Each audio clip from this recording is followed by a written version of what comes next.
Yo, what's up Moon Gang? So, kumusta po kayo? I hope you're doing good. You're doing well.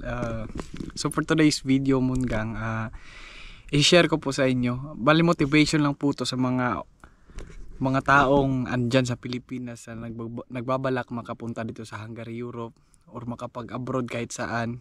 Pero mainly this topic about Hungary kasi andito ako sa Hungary, Europe eh. So, tika lang yung screen.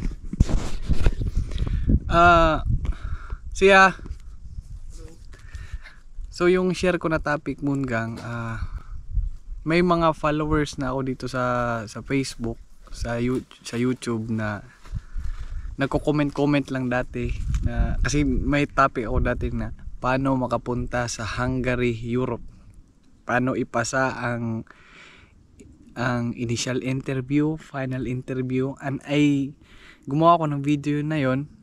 And yung iba nagko-comment doon, nakakatuwa kasi ito yung sabi niya. Shoutout kay Kyle Clarence. So, matagal na tong chat niya, January 9. So yung chat niya, pinanood ko po yung YouTube mo, paano ipasa ang initial at final interview. Sa mga oras na po na to, pinapasok ko ngayon sa utak ko yung vlog mo, idea na rinig ko lang sa vlog mo. Then January 11, nag-chat na naman siya, which is hindi naman ako nag-reply kasi nga sa sobrang busy. Then minsan lang talaga ako nag-open ng, alam niyo yon, yung social media accounts ko sa messages sa Facebook. So sabi niya, kinabahan po ako sa interview, sana po tawagan pa din ako. Initial interview po namin kahapon sa NYD na mental block ako. Nakasagot naman ako paunti-unti lang. Kuys, January 11, January 10, kuys. Sana mapansin, kuya, yo, kuys. Pasensya na talaga kay Kyle Clarence. So, shout out sa iyo, Kyle.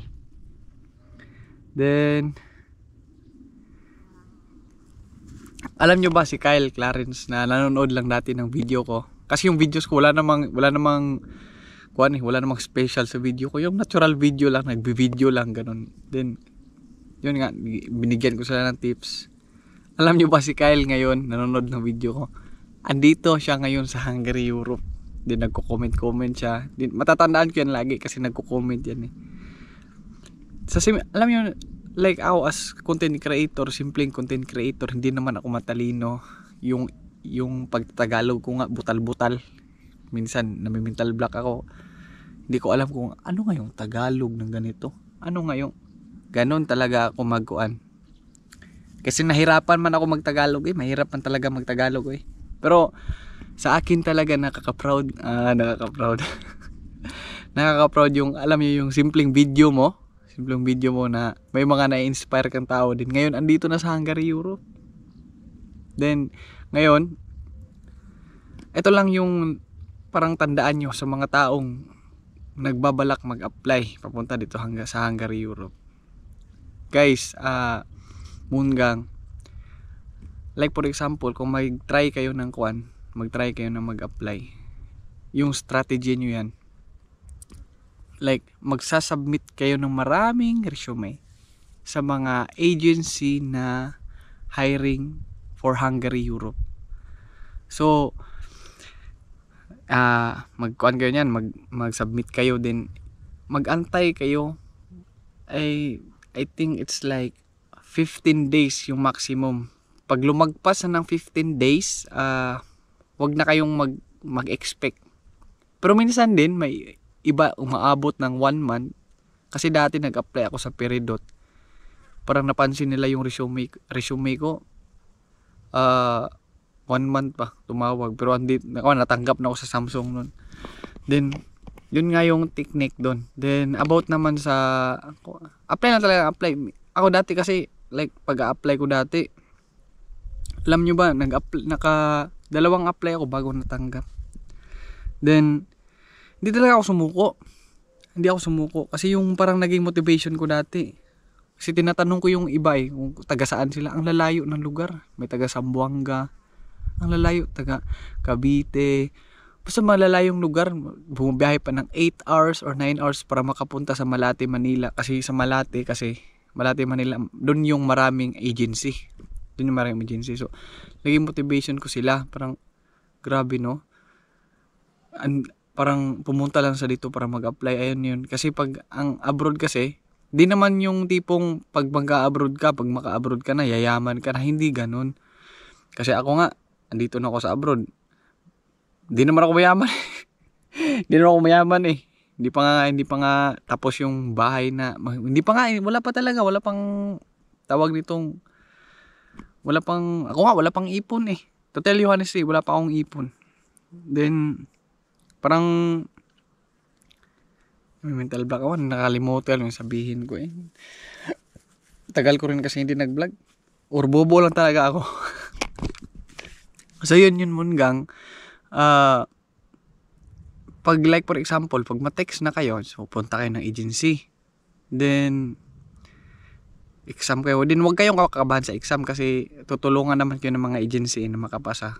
Kasi siyempre, tutulungan kayo para makapasa kayo. Then, siyempre, pera. The more tao, more pera. Ganun yun. Kaya huwag kayong kakabahan sa mga exam. Then, pag interview na, like for example, kung hindi ka magaling mag-English, kasi like nakapasa lang kayo sa exam, then may gagawan kayo ng GC niyan for interview. Then magbibigay yan ng tips yung agency kung ano yung mga possible questions.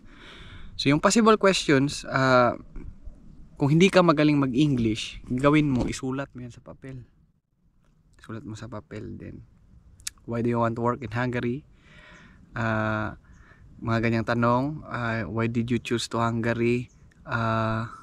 Mga ganyan ba? Siyempre, like, kung pinakaunang question kasi yan, tell me about yourself, introduce yourself. So, ito yung gawin nyo.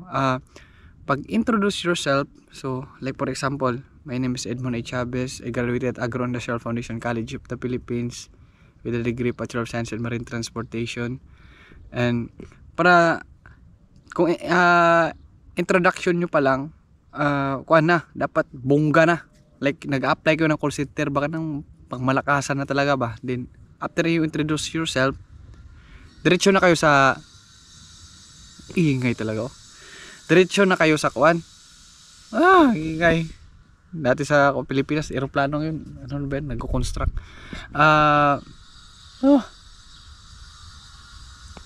Yan lang.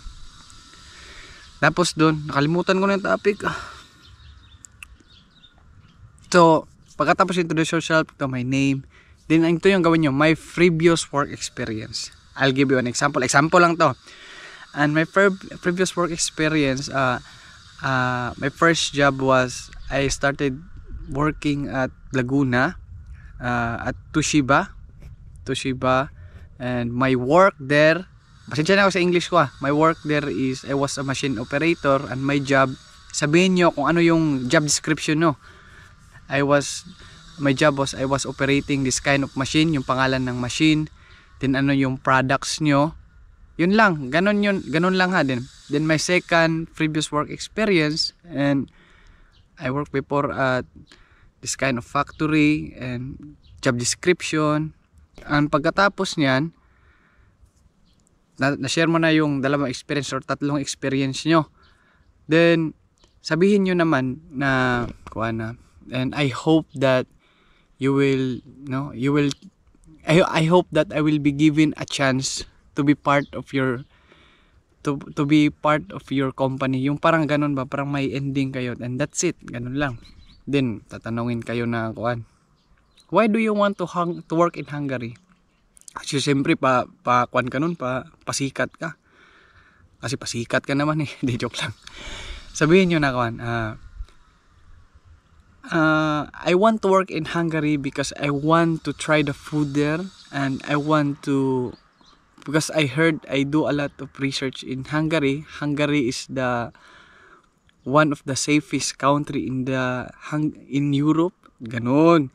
One of the safest country in Europe, and the people there are nice. Plastikan ba? Ganon yung gawin. People there are nice. And I want also to try the cultures and tradition there. And it's like, it will be my great experience to work in there. Ganon. Ganon yung gawin nyo. Pasensya na kayo sa mga English ko. Hindi ako mag-English eh. Napapa-English tuloy ako dito ba? Dahil sa inyo. Then, if it's like, sabihin nila sa inyo, if you are willing to be extended, ay gawa ko lang ko na kwento question, if like gusto niyo magpapa-extend ba kayo? Yes, yung sabihin nyo, yes. Then, ano pa ba? Kung sasabihin sa inyo, palamundgang, kung may relatives kayo sa Europe, sabihin nyo wala. Huwag nyo sabihin na may relatives kayo sa Europe. Do you have relatives in Europe like Spain or Canada? Sabihin nyo na wala. Kasi sa isip kasi nila, like, sabihin nila na ganun, tapos sabihin mo, yes, I have a relatives in Paris, France. Huwag ganun, kasi red flag yun. Sabihin nyo na no, I don't have relatives. Kasi pag sa isip nila na sabihin mo na may relatives ka doon, isipin nila magra-run away ka. So, yun yung tatandaan nyo. Huwag nyo sasabihin ng kuan. Huwag nyo sasabihin na may kakilala kayo or may relatives kayo sa Europe. Kasi, delikado yun. Red flag yun. Kasi yung isang kaibigan ko, sabihin ko mag-apply, sinabi sa kanya nga, do you have relatives in Europe? Sabi niya na kuan. Sabi niya, yes, I have hindi Europe lang. Yes, I have a relative in Canada and he's working in Canada. Maybe after my contract, I will go to Canada. Naku boy, hindi pa alam niyo ba kung pumasa? Hindi pumasa kasi red flag sa kanila yun. Sabihin niyo na wala kayong relatives kasi advanced thinking yan sila ba. Kung sabihin sa'yo, how do you see your 5 years from now? Ganon. Hindi naman to question eh. Pero like for example, kung i-question nila, sabihin nyo lang, I see myself 5 years from now still working in your company with higher position. Ganon yung gawin nyo. Hindi yung basta positive lagi. Iwasan yung mga red flags na yan. Then, yun lang Munggang. Then, ano pa ba? So yun lang, that's it. So sa mga nag-a-apply po ngayon sa papuntang Hungary, Europe, huwag kayong mawalan ng pag-asa na like for example, hindi kayo nakapasa. So hindi diyan nagtatapos yung journey nyo. Hindi diyan nagtatapos yung journey nyo na hindi ako nakapasa, nakatatlong apply, 4 na apply. Kasama ko nga, nakapitong apply bago natanggap. Sumuko ba siya? Hindi. Nandito na sa Hungary, nagtatrabaho. So di siya like yung kung hindi kayo makapasa, so it's fine, ganun talaga yung buhay. Huwag ka lang susuko. Then like for example, andito ka na sa abroad, then siyempre love your job. Kahit kung na-assign ka man sa mahirap na trabaho or madali, love your job, ganun. Kasi alam nyo, maraming taong gustong makapag-abroad pero hindi nasiselect pag abroad. Ikaw andito ka na sa abroad, nagrereklamo ka, ganito. Ako, to tell you honestly, nagrereklamo naman din ako pero hindi, pinapahalagan ko rin pa rin yung trabaho ko. Dami namang ito, dami lang gam tinapa. Sakit. So ganun yun, love your job. So yun nga Munggang, nakaka-proud din kasi yung laging nagchat-chat sa akin noon. Dito na siya sa Clip. Pero hindi pa kami nagkikita. Shoutout sa iyo, Kyle Clarence. Hindi ko siya nare-replyan talaga Napasentrum sentrum kami ko hindi. At the right time, Kyle, magkikita rin tayo. So ngayon lang Munggang, so it's like gaano man kahirap mag-apply, di ka man pinapalad, so keep on applying lang hanggang sa makapasa ka at makapunta doon sa Hungary, Europe. So I will end this video. For those people that who haven't subscribed to my YouTube channel, please subscribe, Edmond Chavez Vlogs. Tsaka wag nyo i-skip yung ads. Kasi may ads na tayo, kikita na tayo dito. Kahit paano, kahit yung views ko 50 views, 80 views, 90 views, I don't care. I need solid supporters, subscriber, followers na manonood sa YouTube ko, sa Facebook ko, ganun. Then guys, laging tatandaan, active ako sa YouTube. Kasi hindi kumikita ng Facebook dito Kaya priority ko ng YouTube. So pag mag-subscribe kayo, hit the notification bell. Then I have also 2 Facebook pages. It's called Edmond Chavez Vlogs and Edmond Chavez Vlogs 2.0.